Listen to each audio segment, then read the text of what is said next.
Y pasamos ya a la siguiente conferencia que se titula Identificación biométrica, mi contraseña soy yo. La tecnología, la globalización de la información y las comunicaciones en las últimas décadas han modificado sensiblemente el perfil y el concepto de cliente para las entidades financieras. El vínculo entre las personas y las empresas de servicios permite que la relación entre ambas sea diferente. La identificación biométrica es una herramienta que, más allá de brindar seguridad para el acceso y administración de los productos financieros, representa una oportunidad para que su aplicación se perciba como un servicio destinado a reconocer al cliente, hacer transacciones por diferentes canales y disminuir sus costos operativos. En esta presentación se expondrán las herramientas biométricas disponibles actualmente en el mercado, donde, cómo y para qué se las puede implementar eficientemente. Será el orador, el señor Raúl Fiori, consultor de seguridad bancaria y asesor externo de GIF Consultora.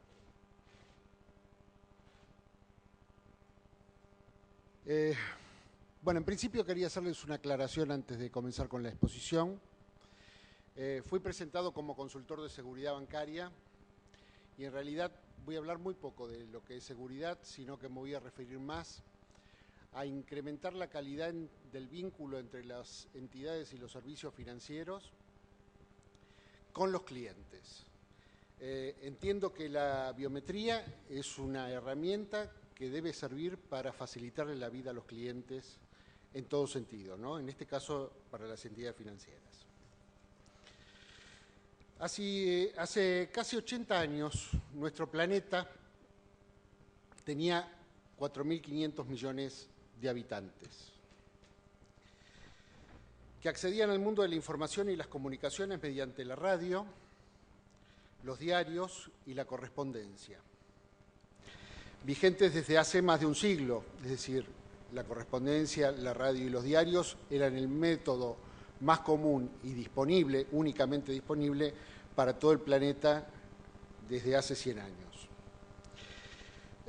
La telefonía, que en los años 80 para todos los habitantes de este país era un artículo de lujo, ya que los que no poseían la telefonía debían esperar muchos años en obtenerla, y es más, como detalle, cada vez que se vendía un inmueble en los 80, si tenía teléfono tenía un valor mucho más elevado que si no lo tenía.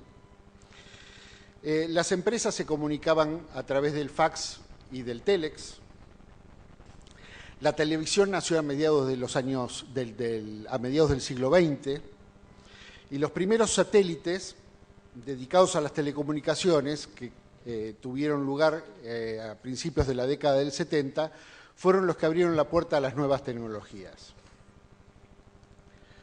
En la actualidad, y desde esta perspectiva, el planeta no ha tenido cambios sustanciales, salvo que hay 7.400 millones de habitantes.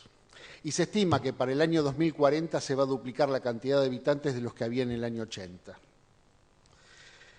Este crecimiento demográfico y la tecnología actual hacen que la Tierra sea cada vez más chica.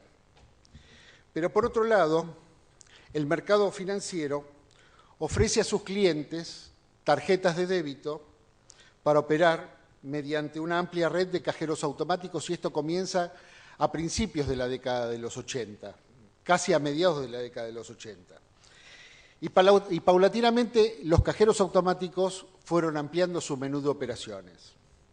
La información está disponible en línea al instante, y los diarios reemplazaron o están intentando reemplazar al papel mediante las páginas web, actualizadas minuto a minuto. Esto significa que la información hoy es prácticamente online. Podemos comunicarnos mediante la telefonía celular desde mediados de los años 90. Las PCs, las laptops, y las tablets son un elemento que hoy está disponible al alcance de cualquiera de nosotros. Por otro lado, aparecen las televisiones denominadas Smart TV, que funcionan como cualquier computadora. Desde 1969 en California, comenzó a desarrollarse la posibilidad de interconectar computadoras en red y el resultado final fue la aparición de Internet, permitiendo la conexión de las computadoras en todo el mundo desde fines de los años 80. Contemporáneamente a la aparición y desarrollo de Internet, en 1992, una red informática, la World Wide Web, más conocida como WWW, revolucionó el mundo del conocimiento y la información. Existen muchos otros servicios y protocolos, aparte de la web, que son el correo electrónico, la transmisión de archivos, las conversaciones en línea, la mensajería instantánea, la transmisión de archivos, las conversaciones en línea, la mensajería instantánea, la transmisión de contenido y comunicación multimedia y las redes sociales. Es un canal que permite el acceso a la telefonía, a la televisión, los boletines electrónicos y el acceso remoto a otros dispositivos o los juegos en red. Y las más diversas aplicaciones. Hoy, quien no está en la web prácticamente no existe. Podemos realizar múltiples acciones interactuando con el resto del mundo al instante, sin importar las distancias. Adquirimos bienes y servicios en forma remota desde nuestro teléfono celular. Podemos trabajar desde cualquier lugar como si estuviéramos en nuestra propia oficina. Accedemos a nuestra información financiera y operamos como si estuviéramos presentes en el banco. Para acceder a todo lo expuesto, cada uno de los dispositivos y las aplicaciones nos solicita solo una cosa: recordar una contraseña o una clave que puede contener de 4 a más dígitos, numérica o alfanumérica, que en la mayoría de los casos debe ser modificada en un lapso entre 6 meses y 1 año. Aquí va una pregunta para ustedes. ¿Cuántos de los presentes en esta sala tienen al menos 3 contraseñas vigentes de acceso? ¿Pueden levantar la mano?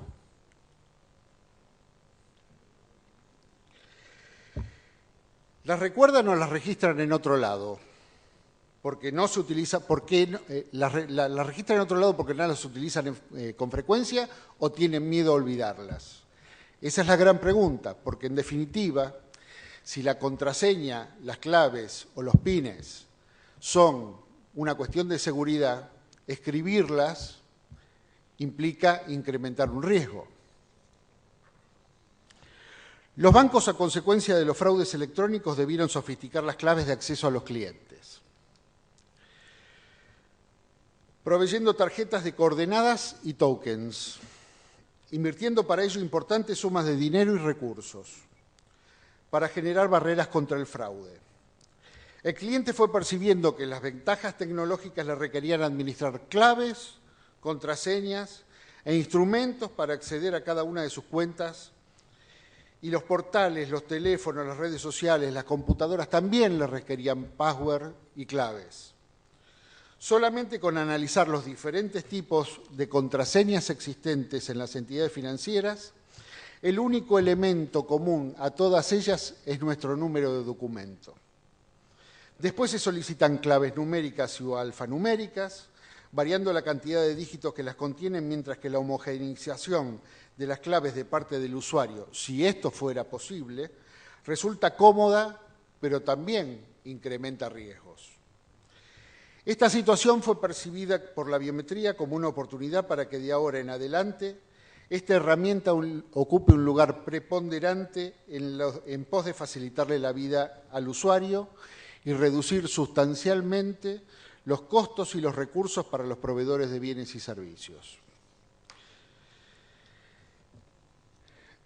La biometría es el estudio de métodos automáticos para el reconocimiento único de personas basados en uno o más rasgos de conducta o características físicas intrínsecas.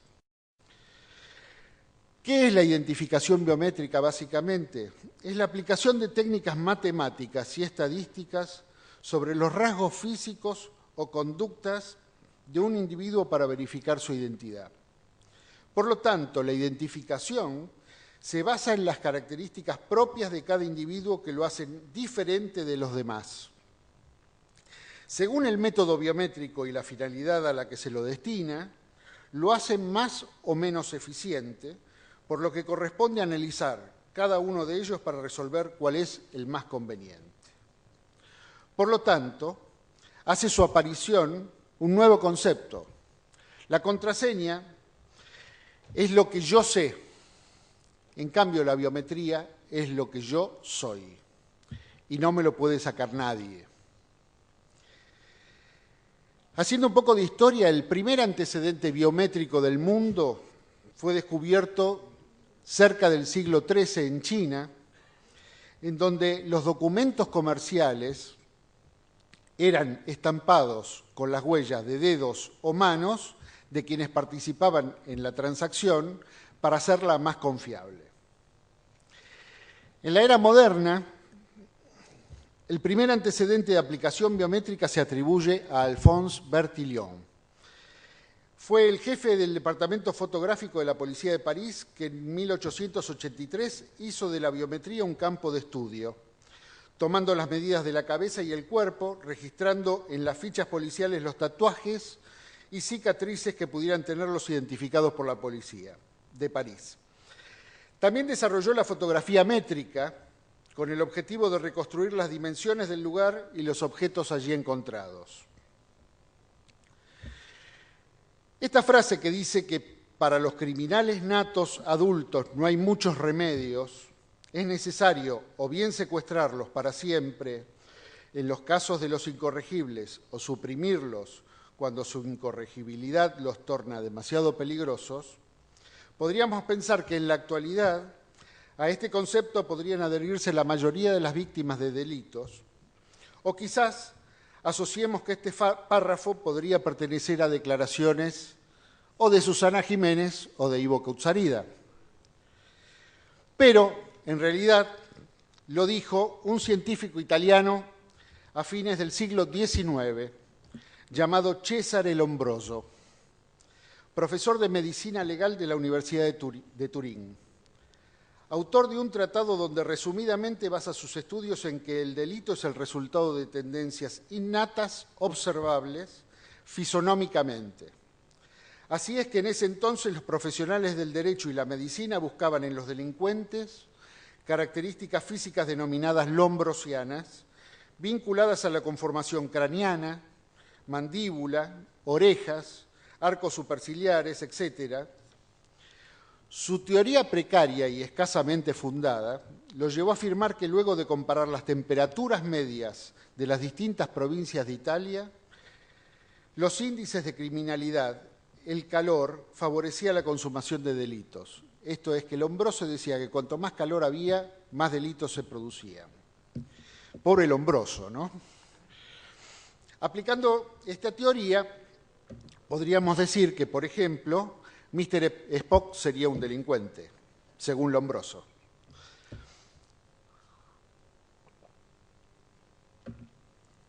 Contemporáneamente a Lombroso, el croata nacionalizado argentino Juan Bucetich, siendo empleado meritorio de contaduría de la Policía de la Provincia de Buenos Aires, en 1891 creó las primeras fichas dactilares del mundo basado en 101 rasgos de huellas clasificadas en 4 grupos.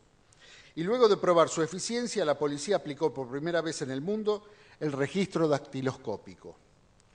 Un año después, se pudo esclarecer un homicidio en Necochea por las huellas ensangrentadas de Francisca Rojas al asesinar a sus 2 hijos, hecho por el cual había acusado a su marido. Ya en esa época la culpa de todo la teníamos los maridos. Posteriormente, el oftalmólogo Frank Bursch, en 1936, propone a los patrones del iris como método de identificación.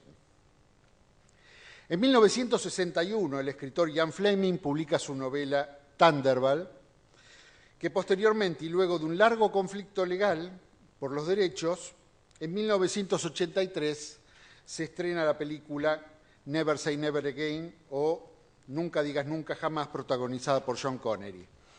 Una de las escenas consiste en que un terrorista se somete a la operación de su ojo derecho para que coincida con los patrones de iris del presidente de los Estados Unidos. Para acceder a un depósito de misiles y robar las armas. En ese entonces fue una gran escena de ciencia ficción, calificada como una fantasía impracticable. Recién en 1987, hablamos de Frank Burge en 1936, pasaron casi más de 50 años, los oftalmólogos americanos Leonard Flom y Aran Safir patentaron el concepto de Frank Burge, encargándole al profesor de la Universidad de Harvard, John Dockman, que desarrollara los algoritmos necesarios para el reconocimiento biométrico e identificación de los patrones de iris. En esta presentación descartaremos el análisis de esta biometría por ser una herramienta de alto costo y resistida por los usuarios como invasiva. Esto significa que para reconocer el iris hay que pasar un láser sobre el ojo y, a pesar de que es inocuo, causa un poco de miedito en quien es analizado, ¿no? Los tipos de biometría más comunes se clasifican de la siguiente forma. La biometría estática se halla en la huella dactilar, los patrones faciales, la retina, el iris, las venas de la mano o la geometría de la mano. Estas son biometrías estáticas porque permanentemente dan la misma respuesta a pesar del transcurso del tiempo. Son rasgos físicos, netamente físicos. Dentro de la biometría dinámica se hallan la firma es un elemento biométrico, el paso, la forma en cómo camina, el ritmo que tiene y la forma en que pisa, y el ritmo del tecleo sobre un teclado cualquiera. Aquí hay rasgos que involucran el comportamiento. No firmamos siempre de la misma manera porque depende mucho del humor, de qué estemos firmando. Si estamos firmando un documento, firmamos de una manera, quizás hasta rasgando el papel. Si estamos firmando un autógrafo, lo hacemos con cariño y por lo tanto lo hacemos en forma más suave.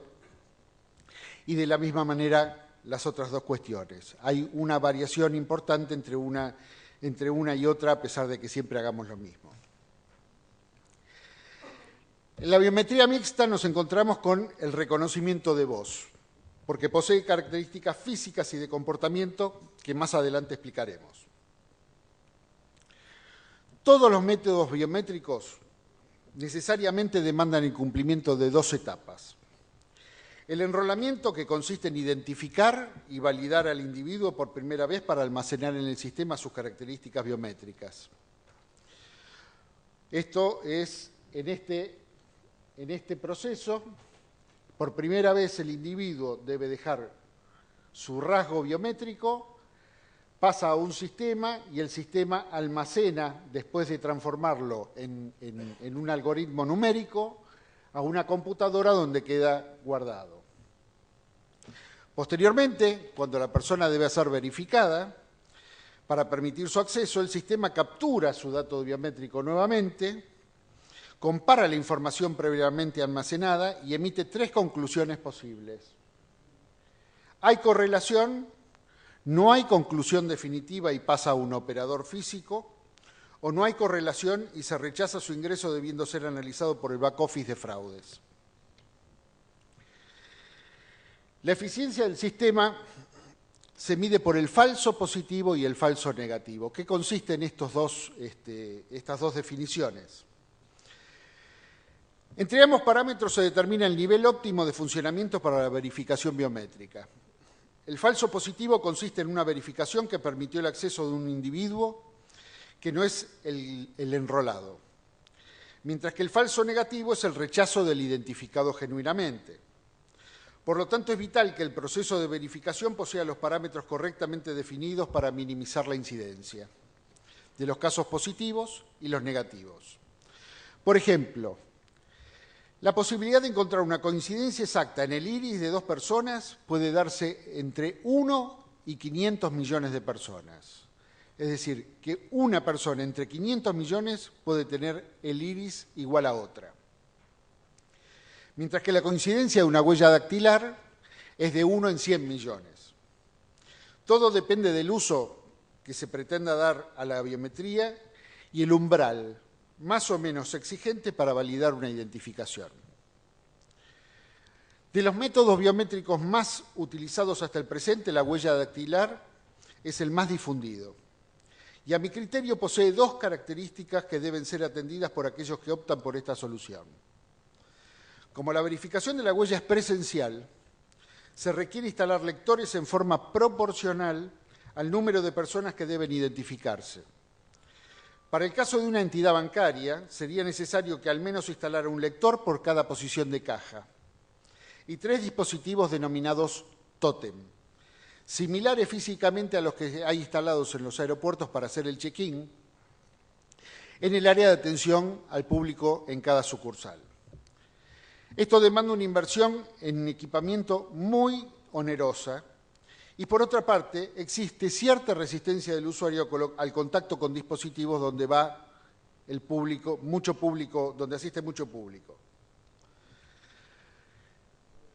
Estas son algunas de las aplicaciones que hoy tiene la huella dactilar. Por ejemplo, en Disney World, hoy hay que poner el dedo para entrar y salir de Disney para no usar siempre el mismo pase, el pase para entrar y salir de Disney el mismo día. La identificación en migraciones, cada uno de nosotros, cada vez que nos vamos por Ezeiza, debemos dejar nuestra huella, inclusive nos toman la fotografía para ser comparada con el archivo que hay del registro de las personas. Los servicios sociales y de salud también están usando la huella para acceder a los servicios. Y hoy la huella dactilar es común para el acceso a nuestros propios dispositivos, esto es, nuestras laptops o nuestros teléfonos celulares, en lugar de contraseña, también poseen lector de huella. La huella también puede ser falsificada si se captura y copia en un molde con silicona, muy delgada, que luego se adhiere al dígito correspondiente cuya falsedad no puede ser detectada por los lectores de uso corriente. Para ello se requieren lectores más sofisticados cuyo costo es bastante más elevado. Aquí tenemos un cuadro que luego va a ser comparativo con los otros dos métodos biométricos que vamos a ver. En cuanto a la huella, el enrolamiento es presencial, y esto se los anticipo, es igual en la biometría facial y en la voz. El enrolamiento siempre es presencial porque lo que hay que hacer es verificar que el rasgo biométrico corresponde a la persona identificada fehacientemente, esto es con un documento y en forma presente. La validación, el lector, se requiere un lector para la validación, esto es que el lector es propio, es de la entidad que posee la biometría.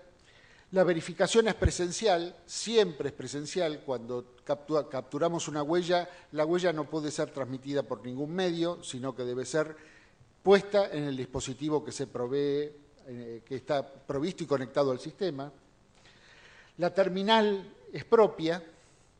El costo de la terminal es alto en comparación con otros métodos biométricos. El tiempo de implementación es alto y descentralizado. El hardware, la necesidad de hardware es alta, ocupa mucho espacio la huella dactilar. El mantenimiento es alto y con alta dispersión geográfica, ya que, por ejemplo, si implementamos la huella en una entidad bancaria que tiene sucursales en todo el país, cualquier problema que exista dentro de los lectores de huella, la dispersión geográfica es un detalle para tener en cuenta. La redundancia tiene un costo alto. Redundancia es el backup que hay que tener por si el sistema principal falla, pero también es apto para tener una web service de fraudes.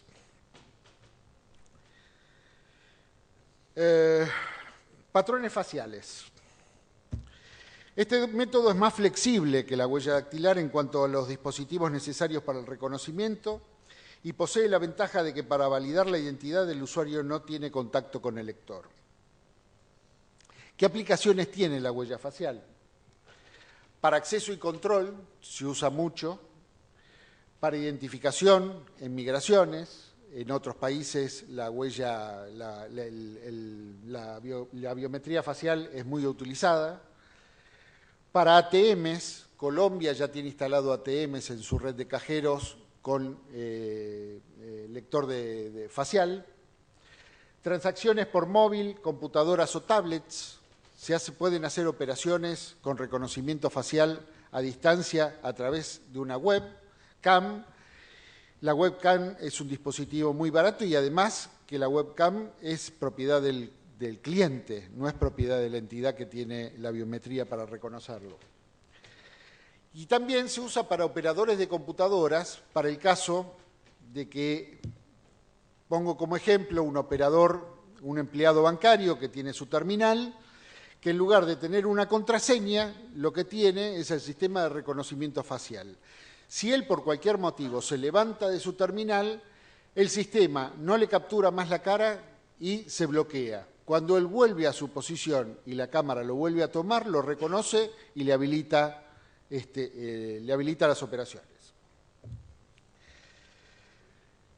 En cuanto al reconocimiento facial, tenemos que el enrolamiento también es presencial, la validación es la webcam propia de la entidad, la verificación es presencial, pero la webcam es del cliente, no es presencial, perdón, puede ser remota. La terminal es del cliente, el costo de la terminal es medio en cuanto al que tiene la biometría, al que incorpora la biometría para reconocimiento. El tiempo de implementación es medio y centralizado, porque el reconocimiento es remoto. La necesidad de hardware es media, el mantenimiento es medio y centralizado. La redundancia tiene un costo medio y también es apto para el web service de fraudes.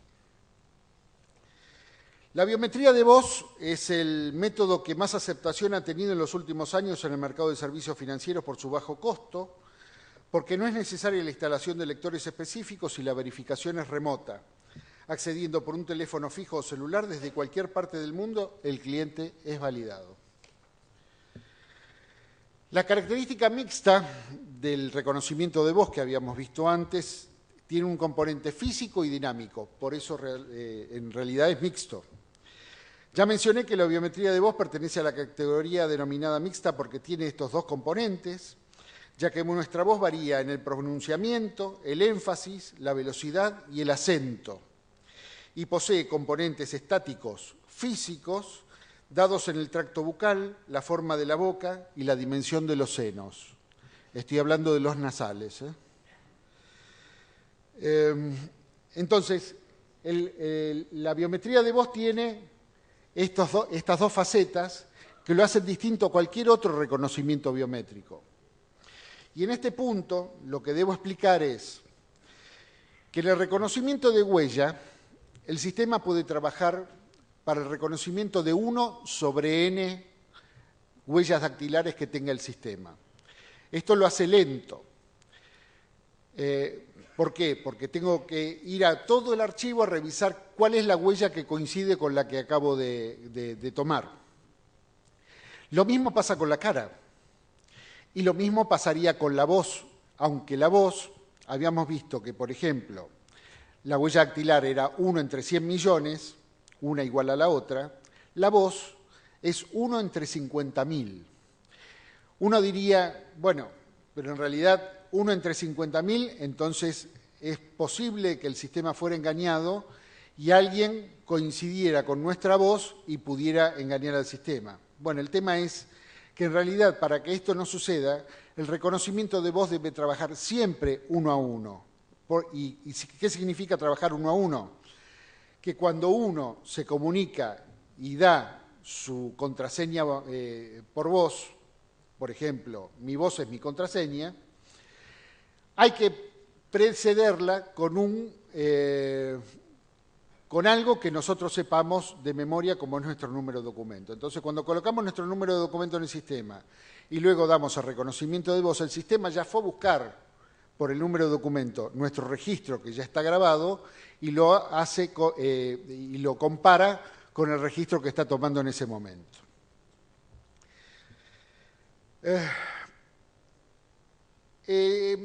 En realidad el reconocimiento de voz es un método que reduce sustancialmente la identificación positiva de un titular de tarjeta que al momento de realizar una compra demanda al autorizante que identifique al portador mediante una serie de preguntas. ¿Cuántos de nosotros muchas veces nos fuimos de parámetro en alguna operación, en alguna transacción con tarjeta de crédito, y el comerciante nos da un teléfono porque desde la tarjeta quieren hablar con nosotros y nos hacen una serie de preguntas de verificación? Esta comunicación ronda los 2 minutos. Con reconocimiento de voz, esto se reduciría a 10 segundos.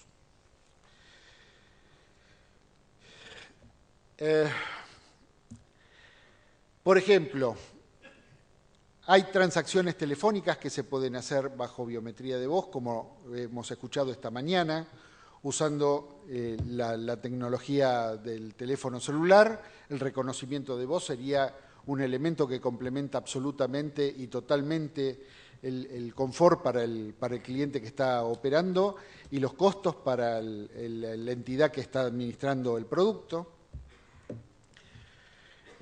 Sirve para prueba de vida o supervivencia. Esto significa que los jubilados, en lugar de tener que ir cada 3 meses a la entidad bancaria para ir a decir que todavía estoy vivo, podría hacerlo telefónicamente, sin necesidad de moverse de su casa, con otra ventaja adicional. Estaríamos sacando casi 6 millones de personas de adentro de las sucursales cada 3 meses, rotando cada 3 meses, 6 millones de personas que tienen que ir a dar prueba de vida. Imaginen los costos hundidos que hay en toda esa operación. Para sistemas de salud también hay reconocimiento de voz. El llamar a una entidad de salud para pedir una asistencia, el reconocimiento de voz daría lugar a la posibilidad de reconocernos sin necesidad de dar ningún otro dato. Para seguridad y hasta en la conducción, hoy los autos, prácticamente los comandos que hay dentro de un auto, salvo los de conducción específicamente, pero el resto, ya sea telefonía, ya sea cualquier orden que se le tenga que dar a la computadora del auto, se puede hacer por voz sin necesidad de sacarlo las manos del volante.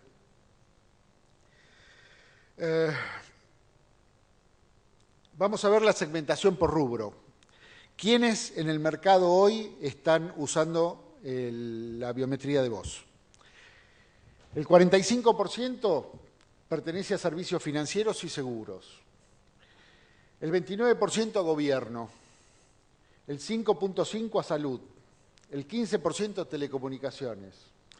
Y el saldo, el 5.5%, a otros rubros no identificados. Vamos a ver un video que demuestra cómo funciona el reconocimiento de voz a través de un teléfono celular.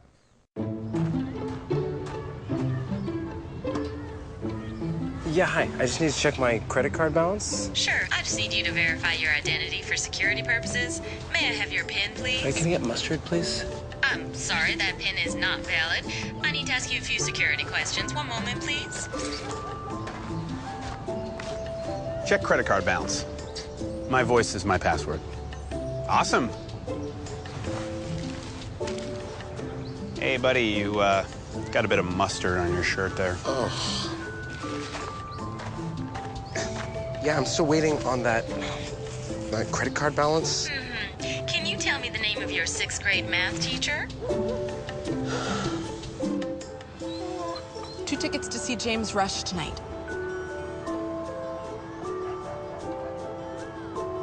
My voice is my password. Nice. Oh, God, I'm sorry. So you're gonna go see James Rush tonight? I hear he's great live. I've never seen him. Yeah, sorry about him. He's a sucker for condiments. Sorry about that, honey. Now, can you confirm the address we have on file for you? I gotta go. Hello? Are you still there? Yeah, I'm still here.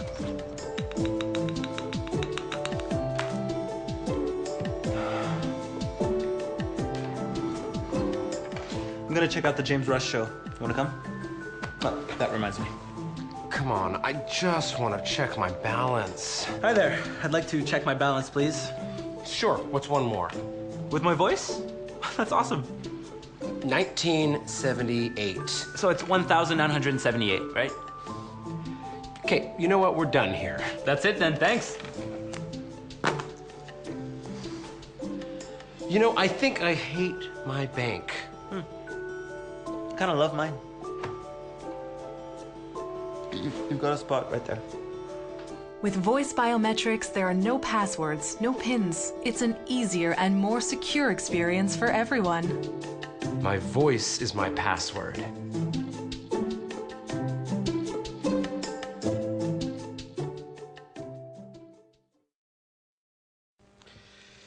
Bueno, este es el análisis del reconocimiento de voz versus los otros dos métodos biométricos. La validación es una línea propia, el teléfono del lugar en donde la persona se está identificando. La verificación es a través de la línea de cliente. Esto implica un costo aún menor porque la comunicación la paga el cliente. La terminal es del cliente, el teléfono es del cliente. El costo de la terminal es inexistente para la entidad que incorpora la biometría de voz. El tiempo de implementación es bajo y centralizado también. El hardware es bajo, aún guardando las últimas 10 comunicaciones telefónicas de cada cliente. Y el sistema funciona de esa manera en virtud de que, como tiene un componente de comportamiento, la voz puede ir variando de acuerdo al estado anímico que pueda tener la persona y pronunciar con algún tipo de diferencia entre una voz hecha hace 10 días y la voz que se da hoy. Y entonces el sistema va aprendiendo a medida que van sucediendo las comunicaciones y va registrando las comunicaciones en función de la comparación de los rasgos físicos y de comportamiento, que son cientos en los que componen el algoritmo de la biometría de voz de cada individuo. Esto también genera una ventaja, que es la posibilidad de que el sistema puede detectar estar comunicado con una grabación en lugar de que la persona esté hablando en vivo a través del teléfono. Y esto es porque si la voz y el pronunciamiento y todos estos componentes de la biometría de voz son iguales en una comunicación que en otra, no iguales, idénticos, significa que el sistema reconoce que puede estar siendo transmitida una grabación. Más aún, la grabación no tiene determinadas características como la voz en vivo, como puede ser la pronunciación a través de la laringe y del tracto bucal, que le da ciertas características que no tiene una grabación.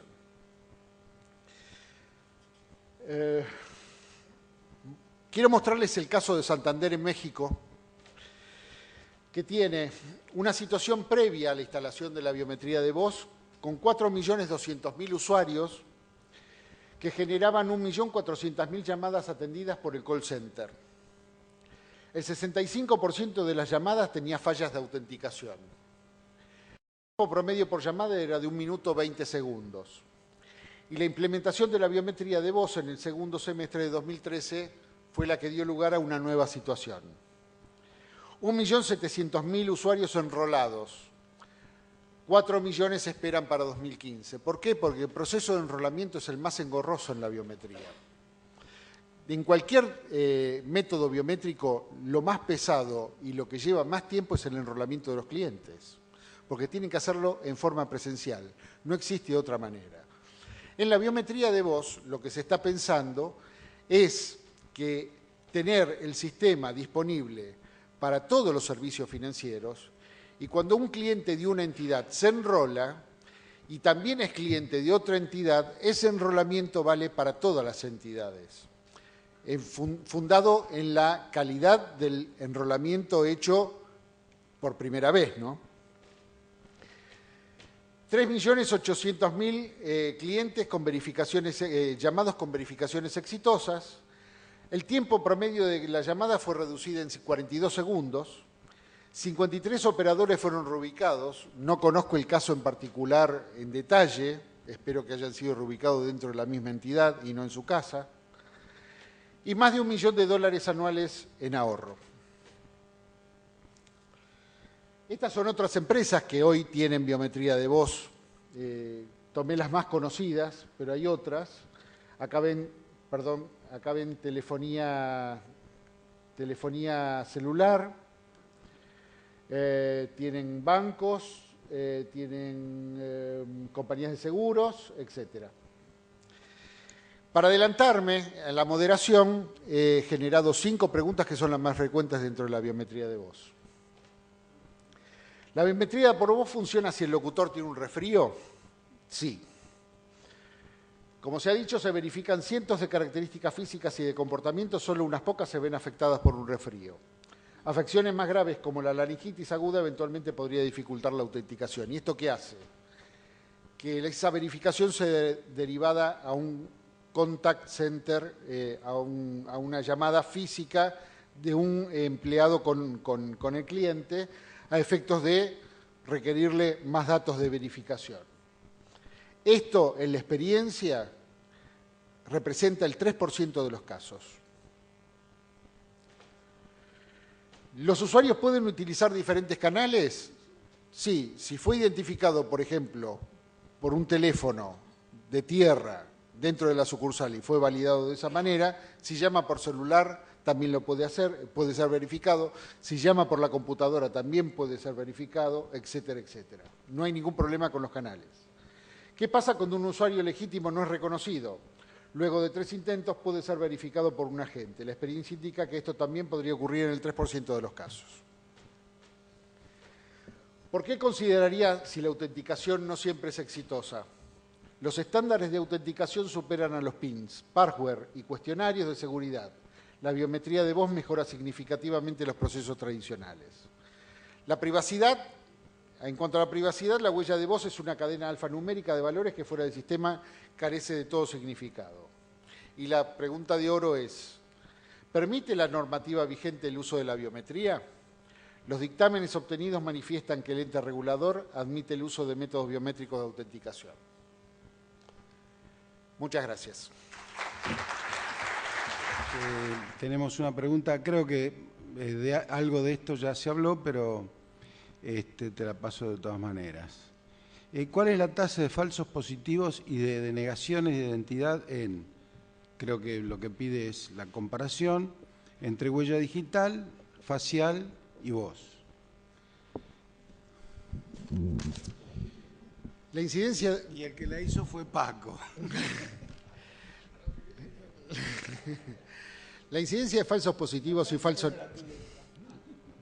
La incidencia de falsos positivos y falsos negativos está dado no por el método biométrico aplicado, sino por la sintonía fina que se le pueda dar al sistema para que detecte falsos positivos o para que permita el acceso de falsos positivos y falsos negativos en el sistema. Si nosotros implementamos, por ejemplo, la biometría de huella para hacer una operación bancaria trivial, como puede ser una consulta de saldo, no es lo mismo que para hacer una transferencia. La transferencia tiene un riesgo superior. Por lo tanto, la posibilidad de que el sistema sea engañado con falso positivo o falso negativo va a ser más fácil en la primera situación que en la segunda, en donde va a tener que ajustar un poco más los parámetros para que el cliente sea verificado en forma más profunda. Lo que sucede es que la biometría de voz, en este caso, lo primero que hace, como compara 1 a 1, primero el cliente da un dato propio que él sabe, como puede ser el número de documento, y después tiene que pasar la prueba biométrica, que es decir mi voz es mi contraseña o cualquier otra frase que quien le instala, quien tiene la biometría imponga. Bueno, acá tenemos 3 preguntas que creo que se pueden más o menos resumir en una. Que dice, bueno, ¿por qué el ANSES no toma este sistema de biometría de voz? ¿Puede haber fraude grabando la voz de otra persona? Eso ya en realidad se explicó.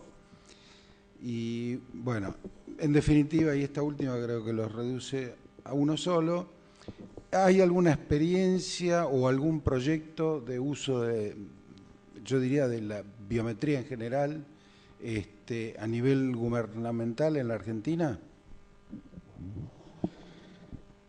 A nivel gubernamental, todos hemos podido ver, o por lo menos todos aquellos que hayan pasado por un área de migraciones, que hoy el proceso de verificación en migraciones es mucho más ágil, es mucho más rápido, y entiendo que debería ser mucho más seguro porque ha mejorado el documento en sí, tiene muchas más condiciones de seguridad, y por otro lado, el lector del pasaporte y la comparación que se hace entre la huella dactilar que tiene el Registro Nacional de las Personas y la huella dactilar que el pasajero está dejando en el dispositivo en el momento, esa coincidencia implica de que la persona realmente es quien se encuentra identificada.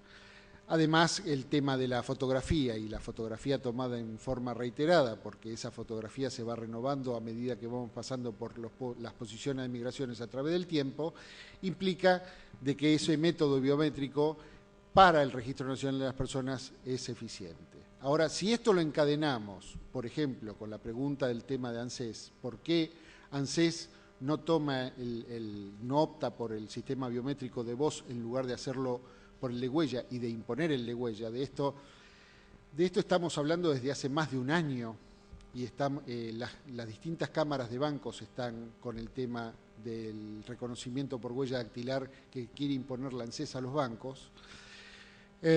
Acá hay un objetivo principal que es, o un justificativo principal que es que se pretende que como en el mercado o parque que se pretende identificar con huella dactilar impulsada por la ANSES es la de 6 millones de personas que son jubilados, pensionados o beneficiarios de planes sociales o planes de impulso juvenil para el estudio.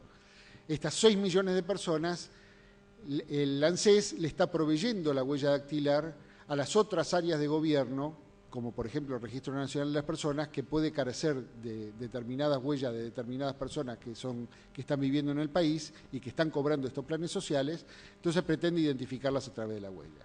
Pero hay un segundo hecho que es que hemos conocido la opinión de técnicos de parte del ANSES que saben que el sistema de huella que están imponiendo es ineficiente. Y es ineficiente porque es un sistema de huellas que, por un lado, debe ser comparado con archivos que no son digitales, en gran parte del archivo que tiene el Registro Nacional de las Personas, ya que no todos hemos sacado el documento de identidad en la última versión y por eso están imponiendo que todo el mundo en el 2016 tenga el nuevo documento. Mientras que, por otro lado, el sistema que capta la huella dactilar no capta la huella dactilar se va gastando con el tiempo, ¿no es cierto? A algunas personas hasta les ha desaparecido la huella dactilar. Lo que no desaparece es la huella dactilar que está debajo de la piel. Los lectores de huella dactilar que hoy son de uso corriente y los que se pretende instalar para captar la huella dactilar de los jubilados, no lee la huella dactilar que está debajo de la piel. Toma simplemente la que está fuera en el dedo a simple vista. Por lo tanto, ellos mismos admiten que es ineficiente y ellos mismos dicen que la biometría de voz es la solución más adecuada. Pero si tiene cola, 4 patas y muge, debe ser una vaca. Bueno, gracias. Con esto hemos agotado el tiempo de preguntas. Gracias a todos.